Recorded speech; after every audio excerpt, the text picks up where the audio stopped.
अनुकूलता में अनुकूलता का भोग होता है, लेकिन प्रतिकूलता में प्रतिकूलता का भोग तो होता नहीं है। तो भगवान से योग होता है।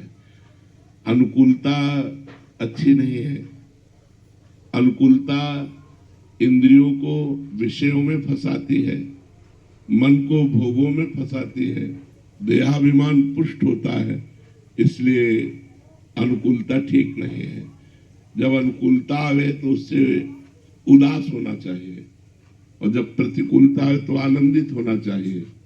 उस दुख की बलिहारी जो प्रतिपल प्रिया प्रीतम का स्मरण करावे, और उस सुख की हम निंदा करते हैं जो प्रिया प्रीतम से बिलक करके पापाचरण करा दे।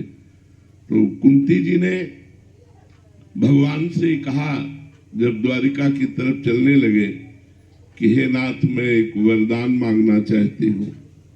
वैसे तो आपकी बुआ भी हूँ, अधिकार है आपसे मांगना, और मैं आपकी भक्ता भी हूँ। भगवान ने कहा, मांगिए, क्या चाह करती हैं आप? बोले, पल पल पर, प्रति पद पर मुझे विपत्ति प्राप्त हो, कदम कदम पर मुझे विपत्ति प्राप्त हो। तो उनका, बुआ, ऐसा वरदान तो आज तक किसी ने नहीं मांगा।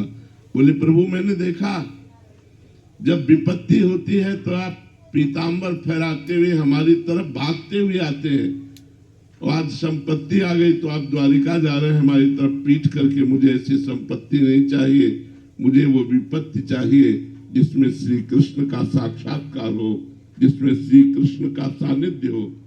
भक्त विपत्ति में भगवान के सानिध्य का अनुभव करता है। इसलिए बड़े बड़े भक्तों के जीवन में बड़ी बड़ी प्रतिकूलताएं आती हैं, और उन्हीं प्रतिकूलताओं से उन्हें भगवान का साक्षात्कार होता है, उन्हें भगवान का प्यार मिलता है। इसलिए प्रतिकूलता को तो सहर्ष स्वीकार करना चाहिए, और अनुकूलता से उदास रहना चाहिए। ये भक्त का लक्षण है। संसारी पुरुष अनुकूलता में आनंदित होता है और प्रतिकूलता में उदास हो जाता है। भक्त का उल्टा मार्ग है। संसारी पुरुष मान में राजी रहता है और अपमान में दुखी होता है, और भगवान के भक्त का मार्ग सम्मानम कल्याति घोर गर्लम नीचापमानम सुधा। वो सम्मान को विष के समान समझता है और अपमान को अमृत के समान समझता है।